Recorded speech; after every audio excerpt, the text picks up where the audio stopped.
بچے کی زندگی جو ہے وہ جہنم بن گئی ہے۔ ماں اس کی چلی گئی، جو ہے وہ دادی اس کی ڈین نکلی، نانی اس کی پہلے چلی گئی، خالہ اس کی ہے نہیں، شافے کی تو زندگی لٹ گئی بھائی۔ یا وہ شافے بیٹا اس کا نام ہو جس کا سب کچھ ہی چلا گیا، جو کھوپڑی ہے وہ میرے پاس لے کر آ، وہ بابا جادوگر ہے جس نے سغرا کو کہا تھا کہ السلام علیکم ورحمۃ اللہ وبرکاتہ۔ آپ دیکھ رہے ہیں ہمارا چینل ابو ہیمی لائف سٹائل۔ زارا کیس کو جیسے جیسے ٹائم گزر رہا ہے نئی سے نئی اپڈیٹ سامنے آ رہی ہیں۔ زارا کیس میں جو نئی اپڈیٹ سامنے آ رہی ہے اس کو سن کر انسان ایک دفعہ دنگ رہ جاتا ہے کہ زارا کا شوہر شامل تفتیش ہو چکا ہے۔ زارا کے شوہر سے اور کتنے بندوں کی جان کو خطرہ ہے۔ ایک ایسی اپڈیٹ ہے جس کو سن کر بندہ خود پریشان ہو جاتا ہے۔ ہم آپ کو ذرائع کے مطابق کوشش کرتے ہیں کہ آپ کو بالکل تحقیق شدہ خبر دینے کی کوشش کرتے ہیں۔ اگر کسی نے یہ خبر یا یہ اطلاع کسی اور ذرائع سے دیکھ چکی ہوتی ہے یا ان کو اطلاع مل چکی ہوتی ہے تو اس کا مطلب یہ نہیں ہے کہ ہر کسی نے سن لی ہے۔ بھائی اگر آپ نے یہ خبر سن لی ہے تو آپ سکپ کر دیں، نہ سنیے۔ ہم کومنٹ پڑھ رہے تھے جس میں کل کی ویڈیو میں کومنٹس آ رہے تھے کہ بھائی ہم نے تو یہ خبر پہلے سے ہی سن رکھی ہے اور آپ کو یہ خبر بتانے کی کیا ضرورت ہے۔ او بھائی جان، اگر آپ نے پہلے سے سن رکھی ہے، ایک چینل سے آپ کو یہ ویڈیو سننے کے مل گئی ہے تو ہر چینل نے یہ اپنا ایک فرض ادا کرنا ہے کہ اس آواز کو ہم بلند کریں، اور ایک اللہ کی رضا کے لیے ہم یہ کام کرتے ہیں کہ ہم اس آواز کو اتنا اٹھائیں کہ جی ایسے بھی بیڈ کومنٹس آ رہے ہیں کہ آپ زارا کیس کی جان چھوڑ دیجئے، آپ کوئی اور ٹاپک پہ بات کریں۔ جی ہم اور ٹاپک پہ بات کیسے کر سکتے ہیں جب تک زارا کو انصاف نہیں مل جاتا، اس کے والد اس کے بچے کو انصاف نہیں مل جاتا۔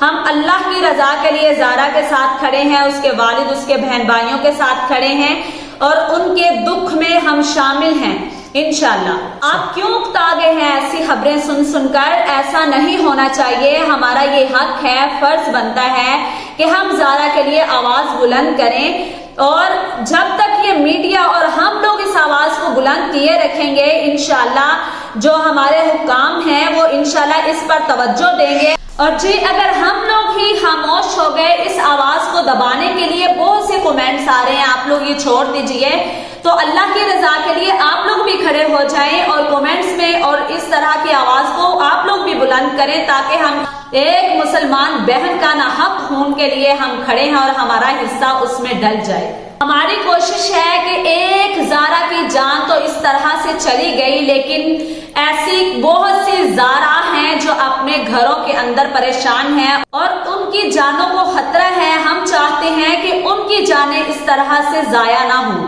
جی آئیے آپ کا قیمتی وقت ضائع کیے بغیر ہم اپنی اس ویڈیو کی طرف آتے ہیں۔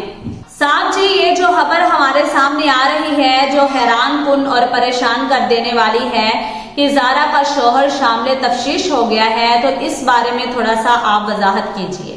جی میں نے لوگوں کی خبریں جب سنی ہیں تو میں خود پریشان ہو گیا ہوں کہ ہو سکتا ہے کہ زارا کا خامد قدیر بھی شامل ہو۔ لوگ کہتے ہیں کہ زارا کا میاں قدیر ایک مشکوک شخص ہے۔ اگر یہ سچا ہوتا یار ٹھیک ہے، ماں ہے بہن ہے مان لیا، لیکن یار کچھ نہ کچھ تو کہتا، یہ کوئی نہ کوئی تو بات کرتا، میڈیا کے سامنے نہیں آ رہا، اپنی شکل تک نہیں دکھا رہا، یار کچھ نہ کچھ تو اس کو کرنا چاہیے تھا نا۔ لوگوں کا کہنا یہ ہے اگر واقعی ہی قدیر کے اندر زارا کی محبت تھی تو اس کو چاہیے تھا یہ باہر نکلتا، لوگوں کو بتاتا، اپنی بہن کا بتاتا۔ یار سوالیہ نشان ہے واقعی ہی 1 سال پہلے اس کی بہن کو جو ہے وہ زہر دے کر مارا گیا، تو کیا قدیر کو اس بات کا علم نہیں تھا؟ اگر علم تھا تو پھر قدیر نے اپنی بیوی کو اکیلے اپنی ماں کے گھر میں کیوں بھیجا ہے؟ اور تب قدیر کدھر تھا؟ اب قدیر کیوں نہیں بتا رہا کہ میری ماں نے 1 سال پہلے میری بہن کے ساتھ یہ رویہ اختیار کیا، میری ماں نے کچھ عرصہ پہلے اپنے ہی خامد یعنی قدیر میرے باپ کے ساتھ میری ماں نے اس طرح کا سلوک کیا، یہ کیوں نہیں میڈیا کے سامنے آ کر بتا رہا؟ صاحب جی اس کیس میں 4 ملزمان گرفتار ہوئے ہیں، کیا اس میں جسٹ 4 ملزمان ہی ہیں یا کوئی اور بھی ہو سکتا ہے؟ جی سننے میں یہی آ رہا ہے کہ 4 تو مرکزی ملزمان ہے نا، یعنی کہ سغرا ہو گئی، یاسمین ہو گئی اور نوید ہو گیا، اور ان کے ساتھ جو لڑکا تھا عبداللہ، یہ تو 4 ملزمان ہیں، مرکزی ملزم جو ہیں۔ اب ان میں سے جو سہولت گار ہیں ان کا بھی 4 نام جو ہے وہ سامنے آ رہے ہیں۔ ان میں ایک سبا ہے جو یاسمین کی بہن ہے، سغرا کی بیٹی ہے سبا، اور ایک سبا کا بیٹا، اور اس کے بعد ایک اور کسی آدمی کا نام لیا جا رہا ہے، اور چوتھا وہ بابا جادوگر ہے جس نے سغرا کو کہا تھا کہ اس کا خون کرو، اس کے ٹکڑے ٹکڑے کر کے کتوں کو ڈالو اور اس کی کھوپڑی میرے پاس لے کر آؤ، اس کے اوپر چلا ہوگا۔ ایک چوتھا وہ بابا جو ہے وہ بھی گرفتار ہے۔ جی وہ جو بابا تھا نا جادوگر ٹونا کرنے والا، جس نے اس کو اس کام پہ لگایا تھا چلے کی طرف، اس نے کہا تھا اگر تو چاہتی ہے کہ تیری زندگی خوشگوار گزرے تو ایسا کر، زارا کو قتل کر، اس کے ٹکڑے ٹکڑے کر، اس کے ٹکڑوں کو کتوں کو ڈال، اور اس کی جو کھوپڑی ہے وہ میرے پاس لے کر آ، اس کے اوپر پڑھائی کی جائے گی، چلا کیا جائے گا، اس سے پھر تیری زندگی خوشگوار ہو جائے گی۔ صاحب جی یہ جو شافع ہے زارا کا بیٹا جس کی عمر 2.5 سال ہے، اس کا بہت ہی دکھ ہو رہا ہے کہ اس کا کیا بنے گا مستقبل میں۔ اچھا ایک اور سوال ہے وہ یہ ہے، ساتھ ہی اس کے یہ بھی سوال اٹھتا ہے کہ زارا قتل کیس میں سب سے زیادہ نقصان کس کا ہوا ہے؟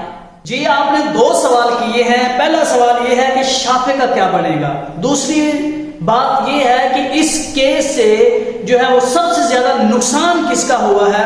مجھے سمجھ نہیں آتی کہ میں باپ کا نام لوں، اس کی بیٹی چلی گئی، قدیر کا نام لوں جس کی بیوی چلی گئی، ماں چلی گئی، بہنیں چلی گئی، یا وہ شافع بیٹا اس کا نام ہوں جس کا سب کچھ ہی چلا گیا۔ جی جو شافع کا نانا ہے، ٹھیک ہے اس کی بیٹی کا جو ہے نا وہ قتل ہوا ہے، اس کو دکھ ہوا ہے، لیکن جتنا نقصان جو ہے وہ قدیر اور شافع کا ہوا ہے اتنا تو نہیں نہ ہوا۔